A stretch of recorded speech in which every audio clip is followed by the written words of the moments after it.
lot of Indians value democracy. So if it comes at the cost of sacrificing their democracy, my guess is many would think twice. Hi, I'm Ian Bremmer, and welcome to the GZERO World Podcast. It's an audio version of what you can find on public television, where I analyze global topics, sit down with big guests, and make use of little puppets. This week, I sit down with University of Chicago professor Raghuram Rajan. He was recently the governor of the Reserve Bank of India. During that time, he sparred publicly with Prime Minister Narendra Modi's administration. Today, I'll get his take on India's current political scene, and we'll talk about the massive 5-week-long national election period that just wrapped up. Let's get to it.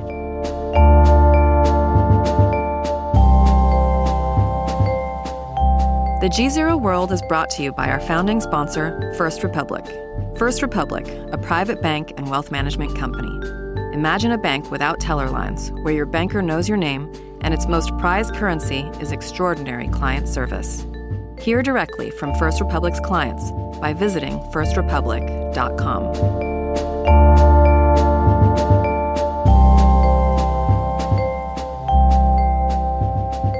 And I'm here at the University of Chicago with Professor Raghu Rajan, was chief economist of the IMF, was governor of the Reserve Bank of India, and it's really nice to see you again.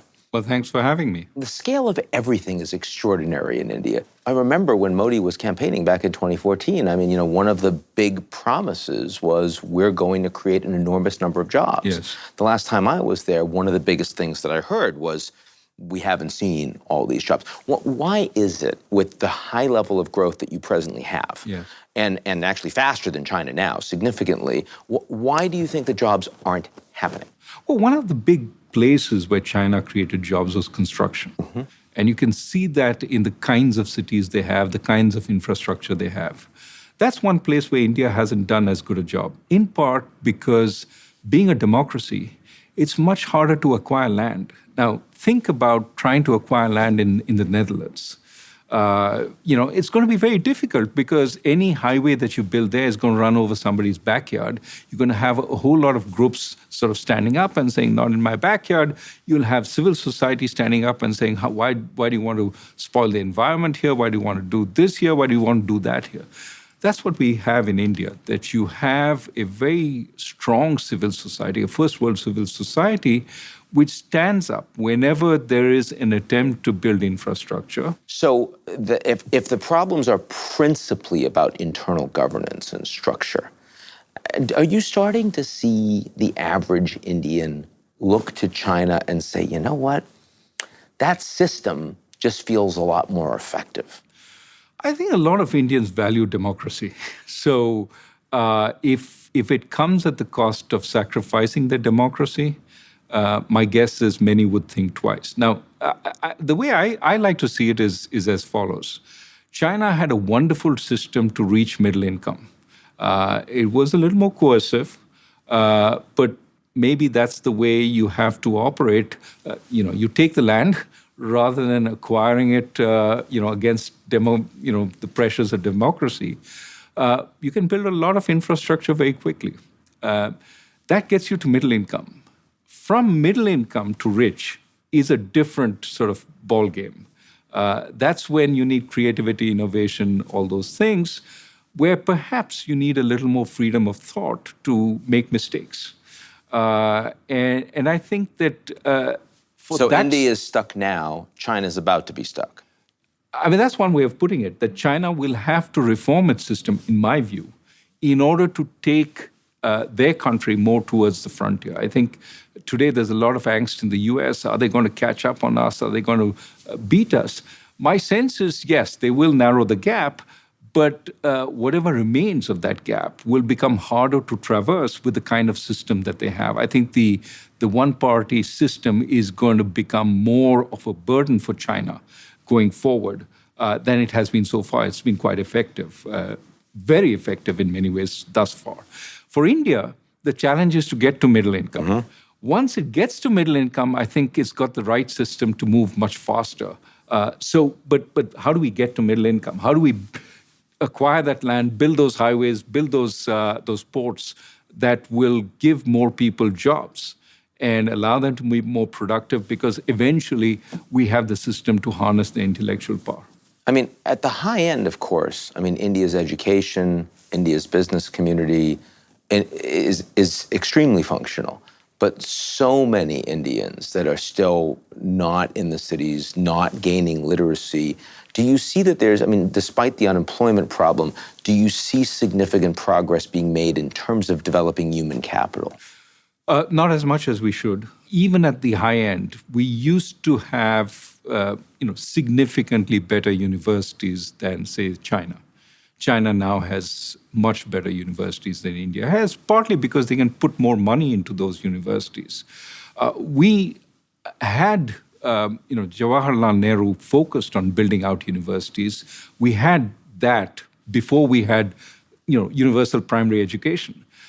Now we're focusing more on building it right through the system. Because the stereotype of India is that the central government has money, but you can't actually get it to the people because the layers of bureaucracy at the state level and the local level are so strong that everyone is taking a piece. No one is getting anything done. How do I reconcile that with the idea that actually the central government is too strong and we need to empower villages and states? Well, I think we're saying is the same thing in different ways. I mean, a lot of the revenues were collected and flowed to the center, but the flow back into the lower levels of government were more difficult and didn't happen. And every finance commission, which sort of decides how these revenues are spent, has been pushing towards let's get it down to the local level so the local level has more funds to do what it needs to do.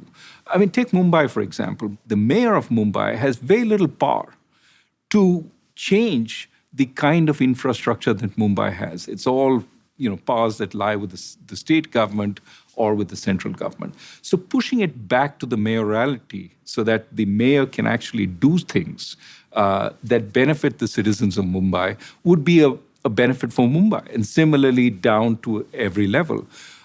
Now, today, we have technology which can allow us to bypass those layers of bureaucracy. We have this unique ID across India called Aadhaar. Which is the universal ID system, the biometric system. It's a biometric system. So in principle, you have this universal ID, and it is supposed to allow every Indian citizen to have direct access to benefits. It is. So you need the ID, you need a bank account, and you need your mobile phone. With these three, you basically have the ability to first get money into your bank account, and second, use it pretty much anywhere, because now that mobile phone allows you to pay pretty much in every store. And this was rolled out, again, we're talking about over 1 billion people. This was rolled out fairly quickly. Yes. I mean, the architect of this, Nandan Nilekani, who... From Infosys. From Infosys, yes. Structured it in such a way that it was a platform that was public, that was not owned by anybody, but you could build a lot on it.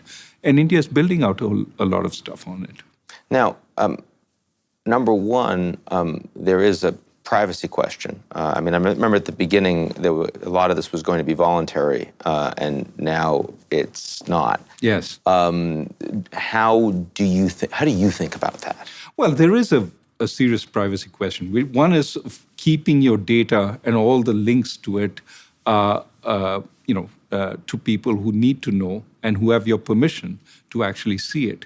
And we need to do a better job on that. The Supreme Court has been engaging in trying to understand the limits of privacy, what should be allowed and what should not be allowed, and that's an ongoing debate. My sense is that we don't want the state, which is already very powerful, to have too much power over the individual. At the same time, this offers a way to essentially make many services much more efficient than they are today. For example, the unique ID can become the basis for developing credit information. The unique ID can be a way of transferring so that it doesn't go to ghost entities, but goes to real people.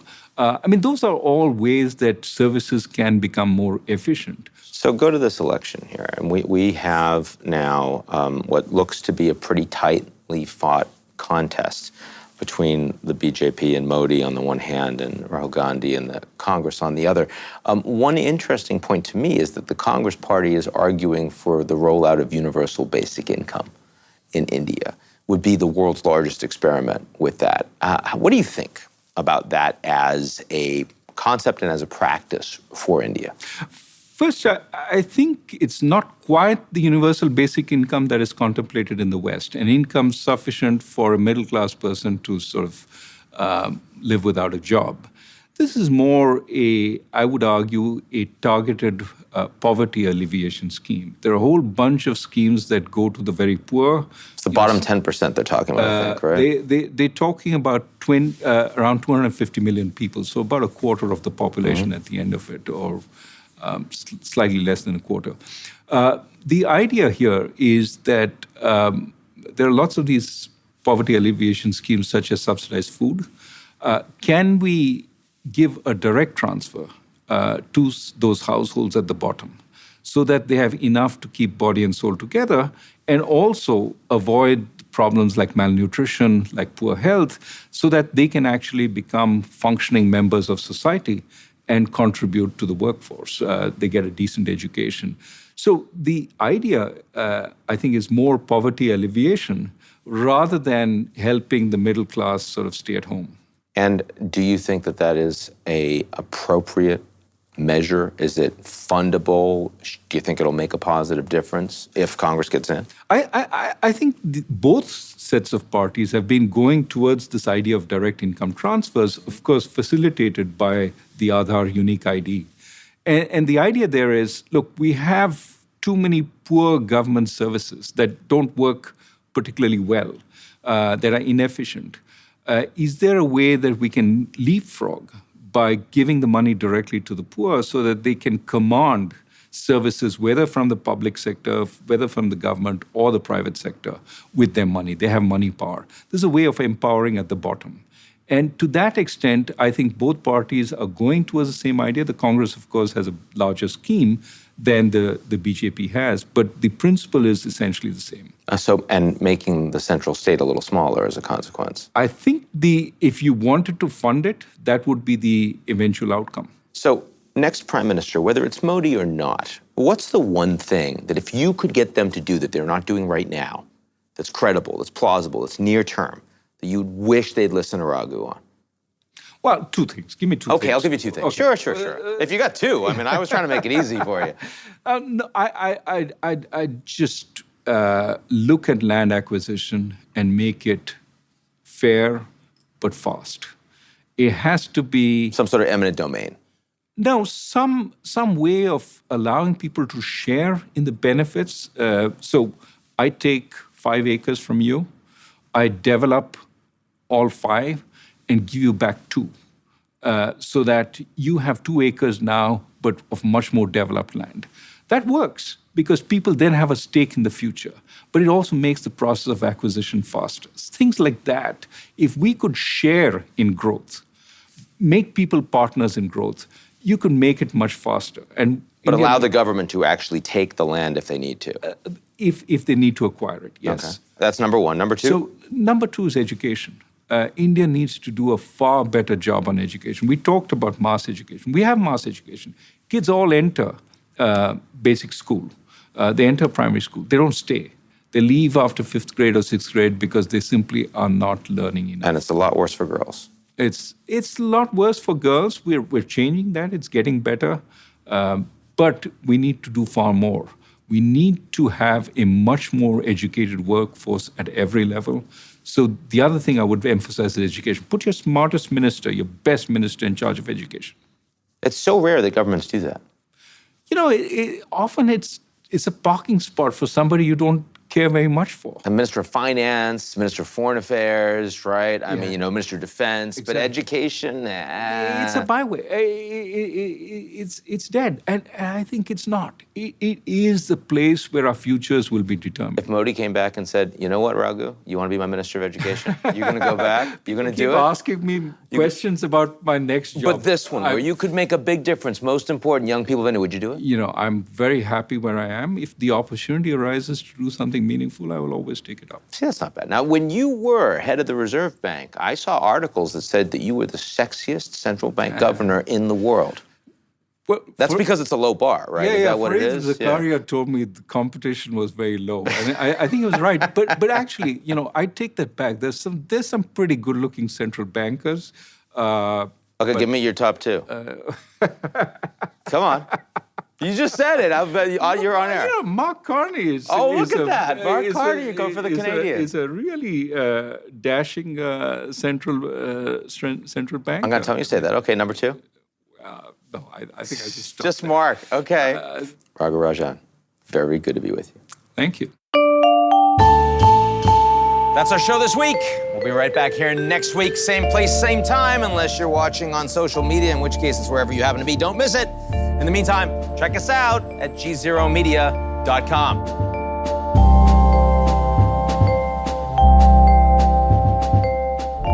The GZERO World is brought to you by our founding sponsor, First Republic. First Republic, a private bank and wealth management company. Imagine a bank without teller lines, where your banker knows your name and its most prized currency is extraordinary client service. Hear directly from First Republic's clients by visiting firstrepublic.com.